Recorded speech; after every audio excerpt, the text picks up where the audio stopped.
CMRF డబ్బు దుర్వినియోగం చేశాయనే ఆరోపణలతో 27 ఆసుపత్రులపై 6 ఎఫ్ఐఆర్లు నమోదయ్యాయి. సీఎంఆర్ఎఫ్ డిపార్ట్మెంట్కు చెందిన అధికారి ఫిర్యాదుతో సిఐడి విచారణ చేపట్టింది. ఆయా ఆసుపత్రులు ఫేక్ బిల్స్తో నిధులు స్వీకరించినట్లు తెలుస్తుంది. ఉమ్మడి హైదరాబాద్, ఖమ్మం జిల్లాలో ఎక్కువ ఆసుపత్రుల్లో ఈ స్కామ్ జరిగినట్లు సమాచారం. కాంగ్రెస్ అధిష్టానం రేపు పీసీసీ చీఫ్ ను ప్రకటించే అవకాశం ఉంది. మహేష్ కుమార్ గౌడ్, మధేష్కి, లక్ష్మణ్ కుమార్, బలరాం నాయక్ల పేర్లు పరిశీలనలో ఉన్నట్లు తెలుస్తుంది. సామాజిక లెక్కల ఆధారంగా వీరిలో ఒకరిని ఎంపిక చేస్తారని సమాచారం. కాగా పీసీసీ అధ్యక్షుడిగా రేవంత్ పదవీకాలం జూలై 7న ముగిసింది. ఈఏపీ సెట్ తుది విడత కౌన్సిలింగ్ పూర్తయినట్లు అధికారులు తెలిపారు. ఇంజనీరింగ్లో సీట్లు పొందిన విద్యార్థులు ఈ నెల 30లోగా కాలేజీలో రిపోర్ట్ చేయాలని సూచించారు.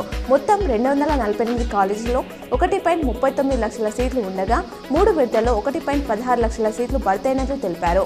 కన్వీనర్ కోటాలో 23,155 సీట్లు మిగిలినట్లు పేర్కొన్నారు. లిక్కర్ స్కామ్ కేసులో అరెస్టైన కవిత బెయిల్ పిటిషన్పై నేడు సుప్రీంకోర్టులో విచారణ జరగనుంది. ఈడీ సిబిఐ కేసులో బెయిల్ పిటిషన్లను Rouse Avenue court, Delhi high court తిరస్కరించడంతో ఈ నెల 7న ఆమె సుప్రీంకోర్టును ఆశ్రయించారు. విచారణ నేపథ్యంలో బీఆర్ఎస్ ఎమ్మెల్యేలు కేటీఆర్, హరీష్ రావు నిన్న ఢిల్లీకి చేరుకొని కవిత తరపున అడ్వకేట్లతో సమావేశమయ్యారు. రాష్ట్రంలో నెల రోజుల్లో 4.4 కోట్ల మందిని పరీక్షించినట్లు public health director Ravinder Naik తెలిపారు.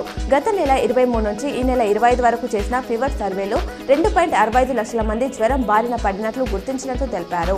ఈ ఏడాది 5,372 డెంగ్యూ కేసులు నమోదు కాగా అత్యధికంగా హైదరాబాద్లో 1,852 కేసులు, సూర్యాపేటలో 471, మేడ్చల్లో 426, ఖమ్మంలో 375 వెలుగు చూసినట్లు పేర్కొన్నారు. రాష్ట్రంలో 2 లక్షల లోపు రుణమాఫీ కాని వారి సమస్యల పరిష్కారానికి నేడు రైతు వేదికలో వీడియో కాన్ఫరెన్స్ లో అధికారులు చర్చించనున్నారు. రుణమాఫీ యాప్లో వివరాలు నమోదు, ఇతర అంశాలపై అధికారులకు వ్యవసాయ కార్యదర్శి రఘునందన్ రావు దిశానిర్దేశం చేయనున్నారు. ఈ సమావేశంలో సంబంధిత అధికారులు పాల్గొనాలని ఆదేశించారు.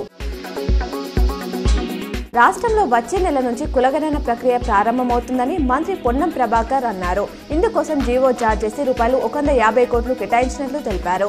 సాధారణ పరిపాలన విభాగం, పంచాయతీరాజ్, ప్రణాళిక శాఖలలో ఏదైనా ఒక శాఖ ఈ ప్రక్రియను చేపడుతుందని చెప్పారు.